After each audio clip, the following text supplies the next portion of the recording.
Welcome. This is Dr. John DeMartini. This is one of the most amazing and inspiring shows that you can listen into. If you want to be on the edge of your seats, if you want to open up your heart, if you want to expand your mind, and you want to meet incredible people, stay tuned because you're just about to experience a transformative radio show that will change your life. And you're listening to the Dr. Pat Show that's coming up right next.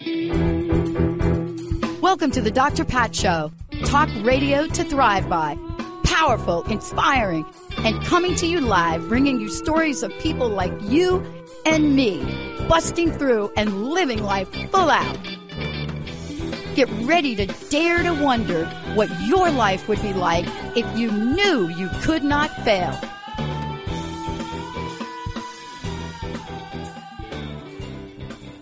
Welcome, everyone, to Dr. Pat's Show. I am so excited to be hosting for her. I'm her guest host today. My name is Martine Emmons.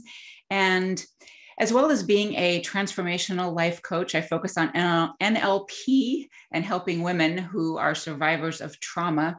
I have a show as well. I am blessed and privileged to have my own show as well, which is Transformation with Martine, where we overcome everything and compromise nothing. I am so excited to be here. And my show, for those of you that don't know, is every Friday, 10 a.m. Pacific, 1 p.m. Eastern. And today I am so excited to invite my guest, Yvonne Mundih, and she's got a very powerful story.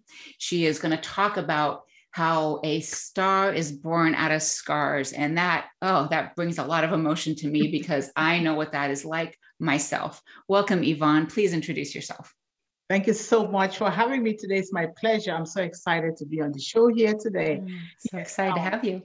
Yes, I am a speaker and an international speaker, a coach, and an educator, a counselor, and I am an author. And so, yes, Mundih Yvonne, like Martine already said, so I am here with a lot of good things to let you guys know that good things can still come out of nothing. Thank you so much. They can, absolutely can. I am proof of that. You are proof of that. So Yvonne, would you tell us a little about your just start with your story? Yes. I know you probably have many, but just like whatever you feel is the most hopeful and the way to bless people today.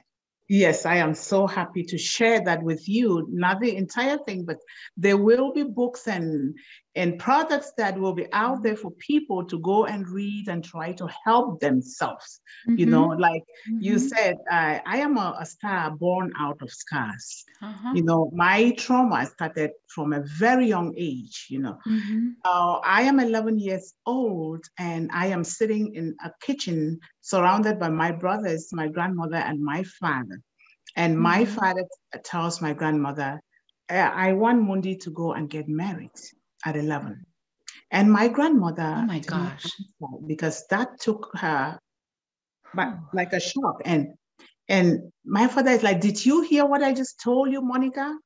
My grandmother said, please, this child is too young to get married at 11.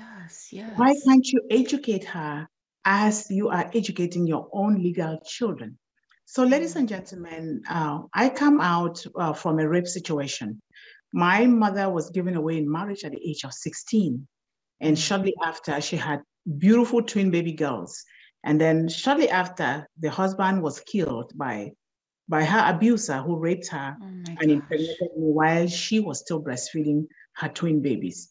And so her home was demolished. All her late husband's property seized. And she was forced to live in her abuser's compound among his wives and children who were around my mother's age. And that is when the trouble began. Pregnant with me, my mother, with no education, she did only what she knew how to do very well, and that was farming and praying to God. You know, she ended up with 9 children. And I watched my brothers. My brothers died of intense abuse. And my own nephew also died from abuse at the age of 8. And so, you know, when my grandmother fought tooth and nail to say, no, I will not have you do what you're doing to my daughter, to my granddaughter anymore. She deserves to be educated.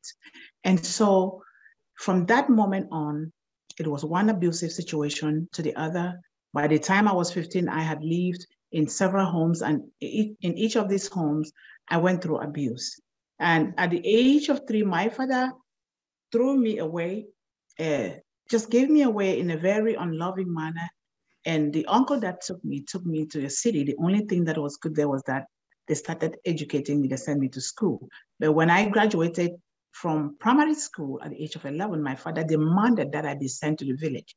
So that's when the marriage thing started. And so my grandmother fought and said, no, this one will go to school. This one will go to school. My daughter is suffering. I am suffering today because I was not educated, not this one. And so from that moment on, my father said, until you do what I tell you to do, you would never amount to anything. And your home is going to be in the bush among animals. And so when my grandmother left that night, my father sent me out of the home. I groped my way around the village, no electricity, to some parents' house, who then took me to my grandmother's house, crossed a river and took me there at night. And at this time, my mother was always on the run for her dear life. She ended up having 9 children of her own. My father was always abusing my mom, loaded a gun to go and kill my mom, but God had long removed my mom from our only 1-bedroom and kitchen house, you know. And so that is when the abuse started. Every night I will be let out of the house. I was starved. I had no home. I was living in the bush among animals and birds actually sleeping in the bush. And the women of the village, when they're going to the farm, they will stop by and put food on leaves for me to eat. I could hear the children being happy, walking to school, coming back from school, but I was in the bush, just staying in the bush. I wanted to die so bad. I prayed for God to just take my mother and all her children, but it didn't happen. And so one day I said, Mother, I told my mother, I want to go to school. My mother said, my daughter, they will kill us. Your daddy will kill us.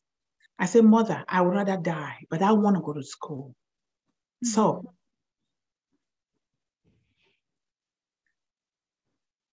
my grandmother, they came together and they decided to educate me. Are you there?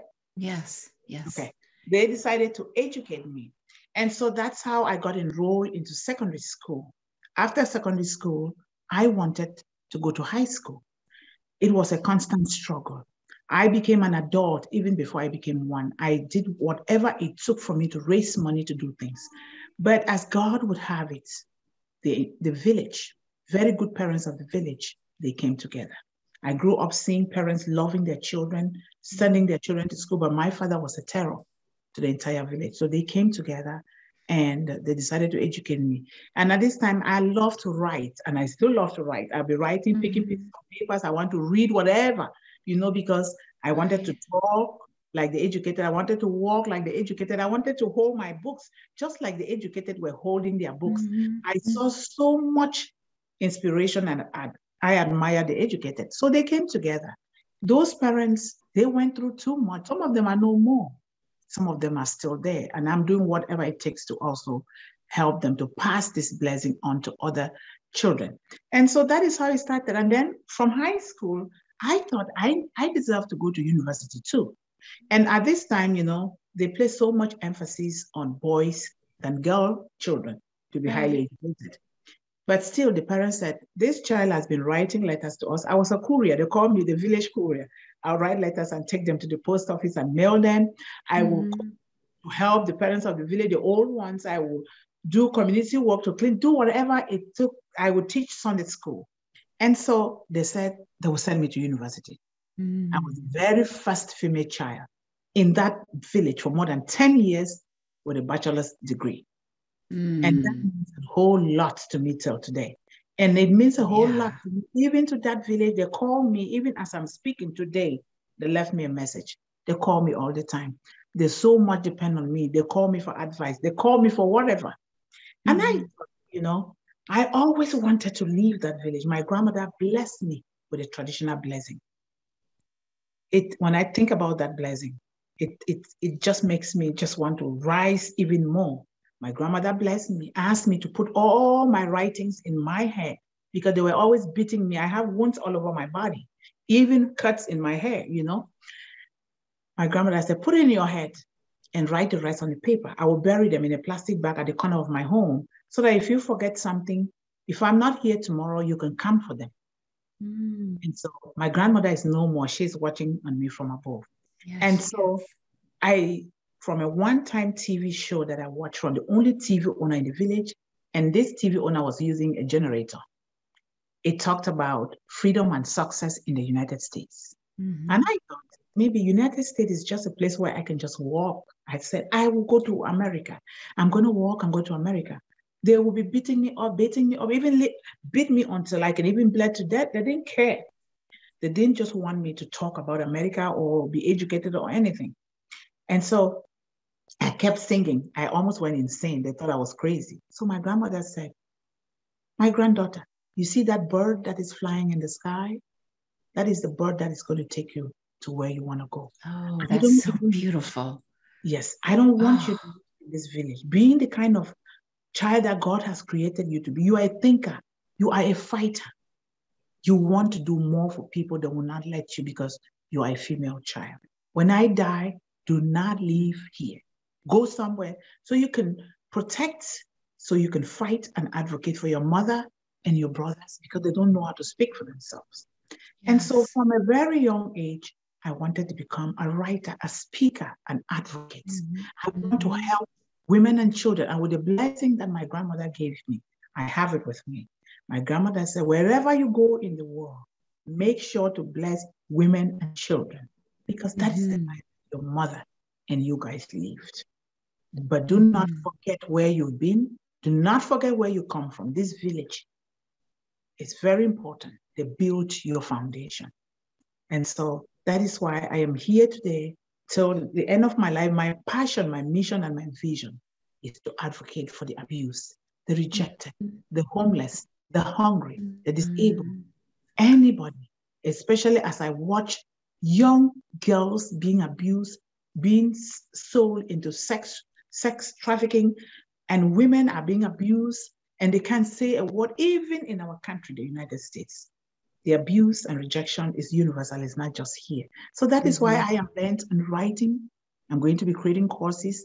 My ultimate goal is to build mastermind schools to begin to change the mentality of a lot of people that just think that what they told them as children, even as adults, that's exactly who they are. No.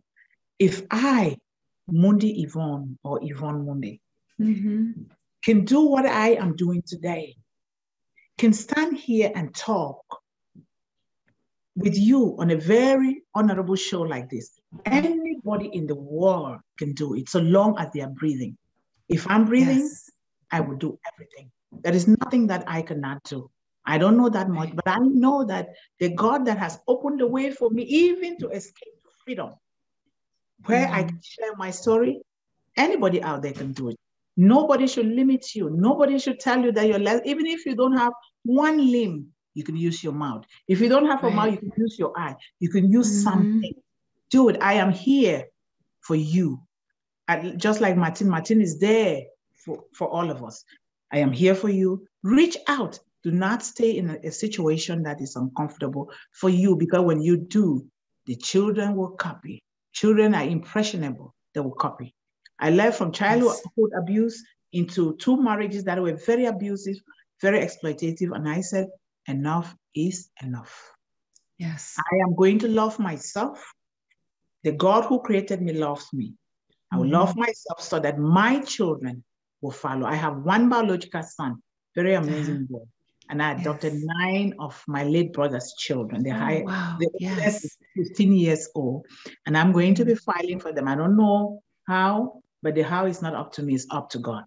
Because if I'm here today, from walking without bare feet, without shoes for years, from having just 2 pairs of tattered clothing for years, there is nothing that I cannot have. Now I can wear clothes and change. Last week I saw you with a different beautiful outfit. Today is a different one. Me the same.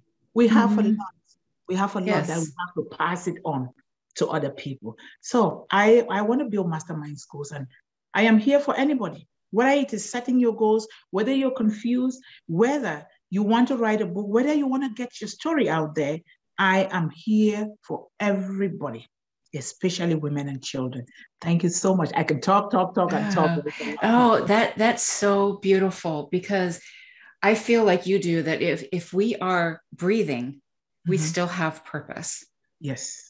So I come from an abusive environment myself. I was beat very badly by my father and sexually abused from ages 4 to 9, molested by different men, and other circumstances in my life.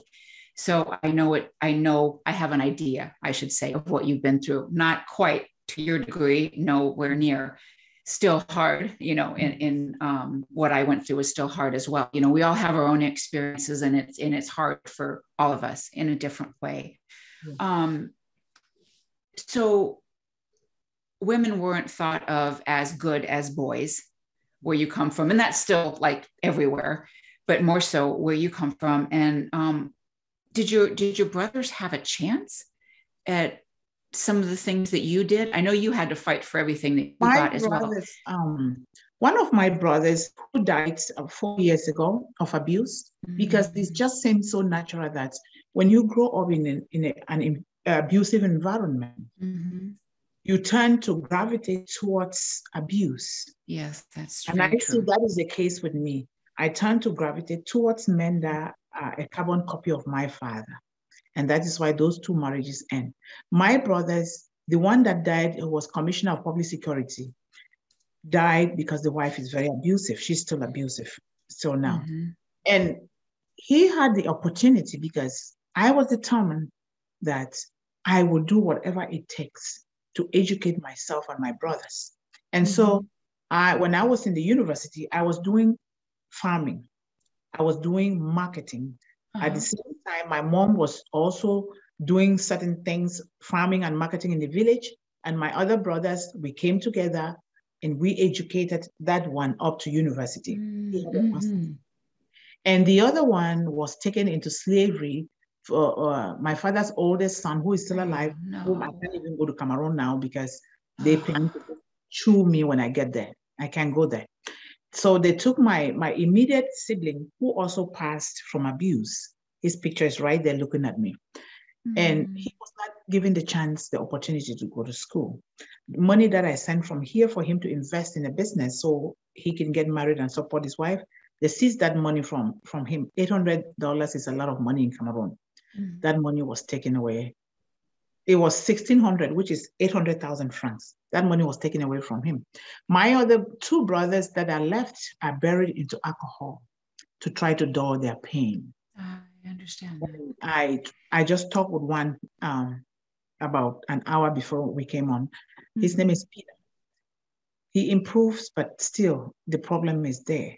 Too much abuse. The other one has a lower back problem because of abuse from my father. The only little sister that I knew, because my mom had the twins with the late husband, was abused at the age of 8 and she died. And so, my brothers didn't quite have a chance, except for one that we sponsored, but he too passed. So these 2, I'm just praying to God, because my mom is going through too much. For a mother to have 9 children and only 3 adults is not a good thing for any mother. That's so sad. She lives with me, but I just pray every day and I do the best that I can for her, because she worked. Even when she was educating me, her friends abandoned her for trying to educate a female child. They isolated her. She was lonely, but she was determined to educate me, and she did. So I'm here. I do everything. I say, Mama, everything, I will do it for you, because I don't want to regret when you're no more. I want to do it. Right. So she's here with me, and I thank God for that opportunity, Martine. Though the abuse is here in America, but the laws here are better than the laws in Cameroon. The laws in Cameroon, just like the laws in the United States in those days, favor the men against the women. Right. Yes. But it's changing, but the change is so little, not that much. Yes, very slow change. Yes. So we have a lot to do. Women all over the world, it doesn't matter whether we have children or not of our own. Women are the cradle of all society. We need to come together to fight against all of this. I agree with you. Yes. I agree. Because Wow. when I look at my son and the other children, I'm like, I cry. I'm like, if I'm no more, especially my son, he does not like problems. Very humble. You will meet him someday. Very humble a child. Very good, very helpful, very loving. He does not, he would rather apologize for something he didn't do just to bring peace. So where are our children going to be? We have to make the future better and happy for our children. In the United States now, especially during this period of the pandemic, children as young as 7 are committing suicide. We need to step up and do something for these children. Yes, I absolutely agree. We need to empower them. Yes, yes. So my brothers didn't have that much of any chance. And for me, I am a fighter. I don't know how to fight physically, but my mouth, my writing, that's what I use to fight. And so I don't take things when people say, and my grandmother did a lot with me. My mother doesn't talk that much. My grandmother trained me a lot. Do not accept things that people tell you. She was a fighter. Don't do this, do but this, but always say good things to people. You know, the Bible was our anthology, everything. We're reading the Bible. She recruited a Sunday school teacher to teach us all the time. Psalm 91 is still in my brain. I can wake up at any time. I will recite it because, you know, and that helped a lot. My grandmother instilled in me the spirit of a fighter, of a warrior. I respect everybody, but I do not accept something that is not the truth. Right. Yes. Right. Thank you. So I want to go back a little bit because I'm curious that the whole village, like you said that some of the women, your mom's friends, were upset that they educated you, but wasn't it the women in the village that helped to educate you? They helped, mostly the men, the fathers. Some of the good women who were also educating their own children, female children, they also helped. Not the entire village, but most of the village, they saw that as a good thing, that a child will be writing letters and taking them to the post office and doing things for the village. They supported me. You know, everywhere I go, I owe people a lot. Because even at the university, even in high school, even in secondary school, I meet with parents who were always helping me. You know, in university, I was doing marketing. And one Sunday, these parents, they were fathers, they came and I started crying. I was thinking, what have I done wrong? They said, don't cry, don't cry. You didn't do anything wrong. They came, they started questioning me. What's your name? Where do you come from? They said, if every child can do what you are doing, you're going to school, you are selling things, you're doing marketing, you are also doing farming.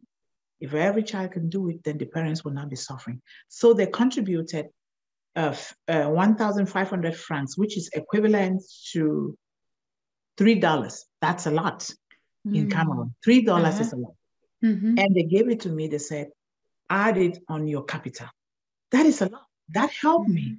I was a late starter in life. Considering where I come from, my parents, my siblings, I'm like, you know what? I don't want to have any boyfriend. I didn't have a boyfriend until towards the last year in university, which, you know, it just happened. I didn't want it. I wanted to focus on my studies and to help my mother and my siblings. So everywhere I go, I owe people a lot. And I'm really so grateful for the people that God has put on my path. You are here today. You discovered me. A lot of my mentors, my coaches. I am an author. This is something that I have always dreamt of, but I did not know how it was going to come about because it's so expensive to publish a book. Yes. But they picked me. Media House of Sovereignty with Illinois from, is it Australia or where? They picked me from the internet and said they've been looking for powerful women like me and their stories. So That's how come my journey started. Who would dare to say, there is no God who has laid your path so clear for you? I am speaking in a home that was built by people. I'm speaking in a country where everything has been made possible for me. It is greatness and beauty all over us. And I thank God. And I thank you too, because you picked me and you are here with me today. Thank you so Oh, much. I'm so happy for that. We are going to take a break, but before we do, why don't you tell the audience, in the next minute or so before we break, what book is your latest one coming out? Okay, yes. Thank you so much. Ladies and gentlemen, you're Yes. going to enjoy. You don't want to miss this book. Two books are actually coming up, maybe three, but the last one, the date has not been set. So the first one is going to be launched on December 14th. Ooh, The just around the title corner. is, yes, Women of the Power Voice Anthology. Wonderful. And Les Brown is my mentor. So I attended the Power Voice so Academy. good. So that one is coming up. It's so exciting. And the other one is Hear Her Raw with Bridget, holder of the Art of Grace Publishing House International. So that is that one. The third one, very beautiful book. That book stands to fight against sex trafficking, the abuse of women, and slave labor for men. So that one is She Is Unleashing Her Feminine Power. So those are the books that are coming up. Yeah, the That's links will be wonderful. on social media and all over. So you guys buy those. They are very great resources to help all of us. Oh, absolutely. I can see that for sure. That's Thank awesome. You. So where can, and right, we got another just second or two here. Where can people find you right now? They can find me. I have a website. They can find me on all forms of social media, Facebook, Instagram. I'm still learning to use Instagram and LinkedIn, but I'm most of the time on Facebook for now, but eventually I will be on all. But my website is there. It's still under construction, but you can still go there. It's www.buildinghopesandreamsglobal.org.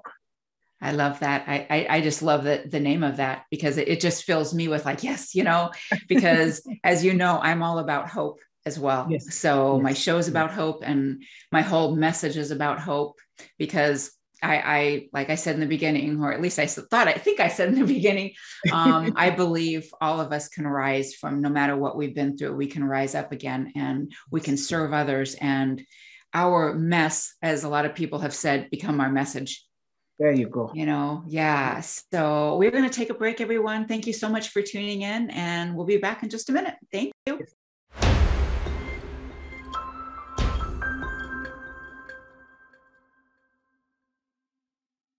Welcome back, everyone, to the wonderful Dr. Pat Show. I am your guest host today. I am Martine Emmons. And for those of you who don't know, I have my own show as well, which is Transformation with Martine, where we overcome and compromise nothing. My show is every Friday, 10 a.m. Pacific, 1 p.m. Eastern, and my show is about hope. I believe firmly that we as humans can get back up from anything. So without further ado, I want to introduce my guest again, Yvonne Mundih, and we have been talking about her story and her books and her desire to empower women and children. So Yvonne, on break, we were talking about us as women coming together to motivate, to encourage, to make change happen. How do you motivate and encourage others? Very important question. And, motivation and encouragement is very, very important. If I draw from the quote of Ronald Reagan said, there are no barriers around us. We can achieve anything that we want to achieve. There are no constraints to the human mind.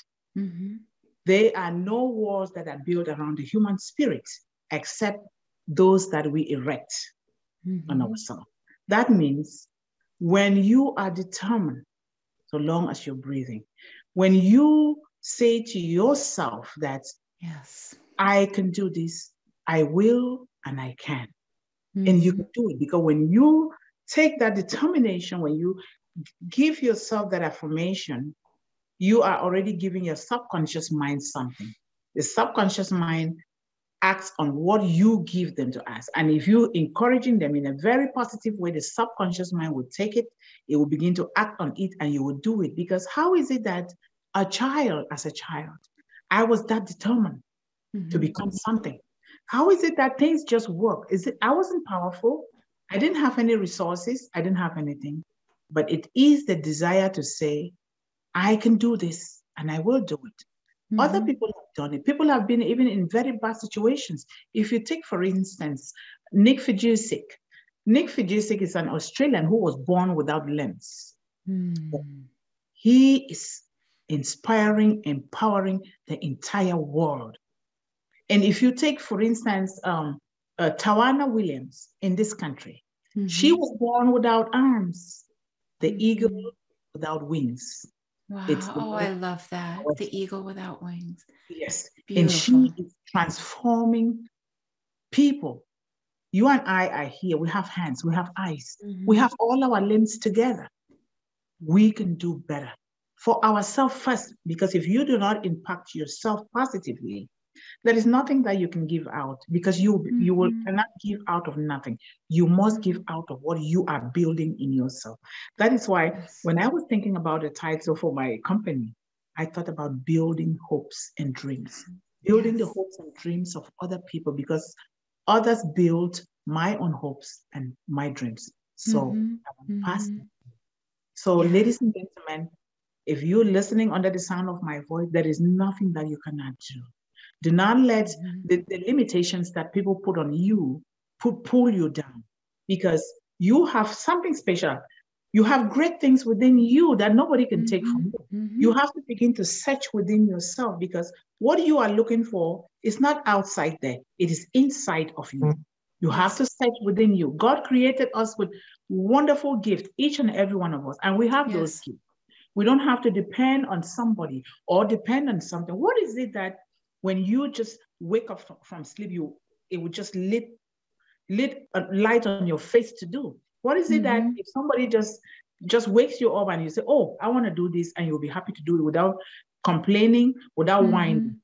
A lot of us are stuck at jobs that we are complaining and whining every day because we have not found that purpose. We have not found that gift in our lives. So that is why I'm so happy when I hear somebody say, oh, I want to interview you. I'm saying, yes, I have an interview coming up. Yes. And we have to we have to focus on gratitude. That is something that's so important, because if we just we go to work every day and it's like, oh, or we clean the house like, oh gosh, I don't want to do this kind of thing. It's like, if we could just focus on, I get to go to work. I am blessed. I get paid to do this work. I get to live in a nice home that I take care of. That is big. And also, one of the things that you were talking about, sometimes we need somebody else to believe in us before we can believe in ourselves. Just like Les Brown always, he has a twin, and he was growing up the DT, the dumb twin. I'm sure you know that story of him. It was somebody else that said, don't you think of yourself that way? Don't you believe what other people are saying? I am telling you right now that you're good. So sometimes we need someone else to believe in us. And I know for me, I most certainly did. I don't know, you knew you wanted to go to school. You knew you wanted to do these things. I knew myself that I had some kind of purpose, because even in the depths of trauma, I always saw this light. There was always this light. It's like I kind of pictured myself in a cave, and there was just like some kind of light coming in. And I always knew that was God. That was him telling me, it's all right. You're going to make it. You're going to do something big. And I have also had in my life a lot of loss. My mom's gone, my brother's gone, my sister's gone, and it's just me and my dad now. And I often wonder, why was I left here? And what I try to do now is try to help and inspire others. And I take my brother and sister with me because they wanted to do that. And my mom was always just a loving presence. And I feel that by doing this inspires me more. From hearing stories like yours, that inspires me more, because there is nothing that means more to me than to encourage, to give someone else hope, to know that they too can step out of those depths and do something meaningful with their life. Did you get a sign like that, like a light or a pull or something that made you step out there? Yes, I got it. I was just waiting to say it's so bad, and I so appreciate the aspect that you just talked about gratitude. when you write your letter, I see gratitude. Mine, I see my own is love and gratitude. I say, yes, this is all we need, because the rest of the other things will follow. I certainly have a sign. One time at my job here, I was sitting, it was a Sunday, and I was thinking to myself, is this the way my life is going to be? From hand to mouth? How am I going to help the people that I need to help? How am I going to help my mother? My mother, even now, she still has some health difficulties, but they are better. You know, how am I going to help my brothers, my late brother's children? You know, all of these things. How am I going to help the village that helped me? Even here, I met with a lot of people that helped me. So on that Sunday, and then I started crying, and I took out my phone. Before I even took out my phone, I cried, and a colleague asked me, "Yvonne, are you okay? What's wrong?" But I didn't say a word. I just sat there. All of a sudden, I heard the voice of my grandmother. My grandmother said, "Wipe your tears. Wipe your eyes. Things are getting better for you. Wipe your eyes." Exactly. And then all of a sudden, this light just brightened the whole place. And I was so happy. And the colleague was watching me. What is going on with you? You know? And whenever I think about what my grandmother did for me, that traditional ritual, it takes a whole interview for me to talk about this. You know, when I think about it and what she gave me, I have it here with me to bless people with. And if I haven't given my grandmother's blessing to you as a woman, I give it to you now. Someday I will give you a hug and I will touch you with that. You know, when I think about that, everything just changes. My grandmother is like, she's always with me everywhere I go, everywhere. And she's on, I write about her all the time. Things that she said, be a mantle, be a mantle. My grandmother always told me, be a mantle. Do not let somebody do anything to you that is not okay, because God brought you into this world the way he brought you for a reason. There's a purpose behind that. And don't you let people laugh at you because they will tell you don't have a father, or they will tell you came out of rape. It doesn't matter. If God let that happen, that is exactly what God wanted. You are the stone that the builders rejected, the cornerstone that the builders were supposed to use to build. They rejected it. God picked you up and made you that cornerstone. And so help people, help women and children, help everybody, but more so women and children. So that thing happened to me. It still happens all the time. Sometimes, like people, sometimes they fear the death. I don't, because it's like my grandmother, whenever I am in any difficulties, it's like she's right there with me. Right. Yes. Oh, that's beautiful. We're going to take a break in a moment, but that, you know, that reminds me of this morning, how I was really missing my mom and just thinking about her. Today's her birthday. She was born on Pearl Harbor Day. And I felt her this morning, and it was a song that she loved, kind of Christmas, but it was just in my head nonstop. And I'm like, God, where's this coming from? I'm like, Mama, you're here. Thank you for making yourself known today. That was really, really wonderful. So we're going to take a break, and we will come back with final thoughts and whatever encouragement that you want to leave with the audience. And thank you so much for tuning in, everyone. And we'll be right back.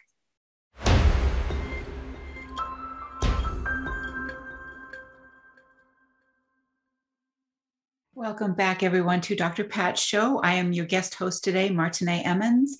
You can find me at www.martineemmons.com, MartineEmmons.com, to find out more about me, my podcast, my coaching practice. And if I can ever help you, please don't hesitate to reach out, send me a DM, however that works for you, or an email at martine@martineemmons.com. And Yvonne, before we jump back in, where can everybody find you? Yes, you guys can find me. I have a website, www.buildinghopesandDreamsGlobal. Yes. So you can find me there. And you can find me on Facebook mostly, but I'm also on Instagram and LinkedIn. I'm still learning how to get to the rest, but you can find me everywhere.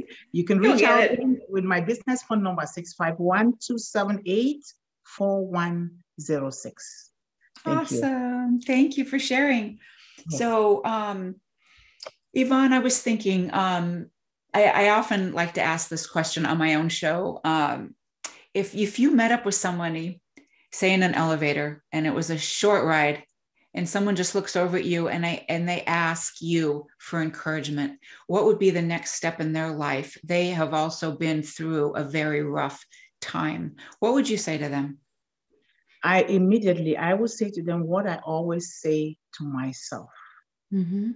You know, no matter the circumstances, no matter your background, no matter who or what you are, life is a continuous fight to conquer and to build on new territories. For the one who dares to say, I can and I will, and use your inner gift to build monuments in places where stars are being born out of scars. Yes, yes. Those scars are there to bless us. They're there to fortify us. They are there to make us wiser and stronger. They're not there to destroy us. Right.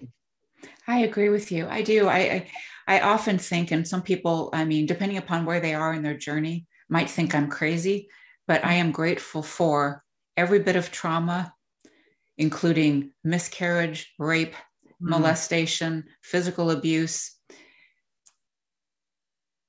cancer, all these different things. It's like, I don't wish them on anybody, and it wasn't fun to go through, that's for sure. However, I believe it made me better in so many ways because I can understand.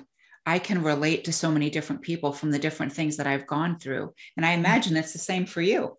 It is, exactly. So, as a child, I didn't understand, but I even started understanding as a child because I had a very good mother and a good grandmother. And the people that loved me, they started training me at a very young age to be grateful for everything that happened to me. And I forgave my father long time. I provided for him in the places where his children couldn't. Even right here in the United States, I sent him money. I employed somebody to care for him until he passed. And, I said, I didn't know. But then when I got into all these books and mentors and everything, I started being so grateful for my circumstances. I no longer look at them in a negative light. I say, God, I am happy because what was meant to kill me did not kill me. What was done to me was done for me. Because now, without those situations, I would not have been here today. I would not have been doing all what I'm doing to try to help others. Those things are just there to help us, because if we think from the scriptures, which is my greatest book of wisdom is the Bible, things happen. If we see biblical figures that horrible things happen to Jesus Christ, for example, those things helped him in the end to help us. So it's the same thing. It's the same thing with me. I don't look at it that no matter who even does what to me nowadays, I just smile and I laugh. People I'm on call still at my job, they'll be like, why, that thing doesn't bother you? Why are you always smiling at things like it doesn't bother you? I have learned it just comes automatically. Those things don't bother me anymore. Right. Isn't that a blessing when you reach that point? It's like I can share my story now as it's someone else's. Yes. I can feel into it, feel the emotion of it still. And I'm not saying that I'm 100% healed. I'm not. I'm still working on certain aspects of my life, but when things come up, whether it's my life or maybe something else will trigger me, I sit with it and ask myself, what do I need to learn still here? Because if I continue to learn, I'm only going to be better for my clients and for the people that I'm around. And that is so true. It is so true. There is nobody that is ever going to be 100% healed. There's no perfectionist in this life. The only perfection comes from God. We will never be perfect. We just keep growing. And that is how human beings are meant to be. You just keep growing. We will never know everything, but we do the best that we can where we are with what we have. Because that is the best. We keep growing. And we're so grateful. I'm really so grateful, Martine, for my situation. All what happened for me, I'm so grateful. So then I can begin to, like you say, feel for other people, put myself in the shoes of other people to know what they're going through. without having to stigmatize them or without having to criticize them in a negative way, to know that those things are true, because we don't know people's background. We don't know how they were brought up. So we just meet them at the point where they are, take them from there and see what we can do better for them. Yes, absolutely. Absolutely. And there's always something we can do. You know, just like we said a little earlier in the show, as long as we're breathing, we have purpose. I know that there are people in my life sometimes, and these are like older people in my life, some family, some not, and be like, well, why am I still here? And it's like, well, because if you're still living and breathing, you have purpose. There's something you still need to do. God still has you here for a reason. Whatever that is, ask him, ask yourself, ask that inner wisdom that's inside of you. What can you do? I start my day off every day with a walk. And if it's too cold, like today, it was just really freezing. I always get on the treadmill. I do some kind of weights, and I tune in, you know, in that meditative state. And exercise always helps me to get there, to tune in to what my heart, mind, body, soul is trying to tell me. And I encourage everyone to do that. Get outside if you can. And that, you know, the days that you can't, do something else, but when you can, get outside, get in nature. For me, I am luckily right in my backyard. I've got an equestrian farm. So I have beautiful horses out there. Yeah. That is so beautiful. It is. When I was buying my home, I was looking for a space with at least 11 acres of land. I like to hunt. I like nature a lot. But, you know, God didn't give me that. But this one, it's what God gave me, with half an acre, with a lake, well, like a long, beautiful pond behind with a bush. I love nature. I love gardening. And so through my office, it's through the window. I just look at the bush. I look at the lake. I am so happy. Then I look at the birds coming. My son feeds birds a lot. They just come. It is so wonderful. Walking, when I wake up, I have a morning ritual. 4 a.m. I wake up. I do my morning rituals. I pray. I journal my thoughts. I do some exercises. And if I can walk, because I have to rush it somewhere, I do some stretches and take a shower. And I go. If otherwise I walk or I do some exercises at home, then I sit in my office and start doing some work, or I chat with family, or I cook, or I do something. You know, that is so nice that you do this, almost the same thing. And I love horses. I'm still going to learn how to ride a horse, but I love them. Yeah, I've the only horse I've ever ridden is a little tiny one when I was a kid. So yeah, but horses to me are majestic. They're beautiful. They're transformational. Just like lighthouses here are transformation to me. So we have to go. I want to thank you so much, Yvonne, for being on here today. You are an absolute blessing in my life. And thank you for sharing your story. And again, to the audience, I'm so privileged to be here. Thank you, Dr. Pat, for allowing me to host your show today. I am grateful for that, as you are one of my mentors. And I hope everybody today, you have a beautiful, blessed, inspirational, motivational day, and that you are encouraged with Yvonne and my message today. Have a beautiful day. Thank you, everyone, so very much.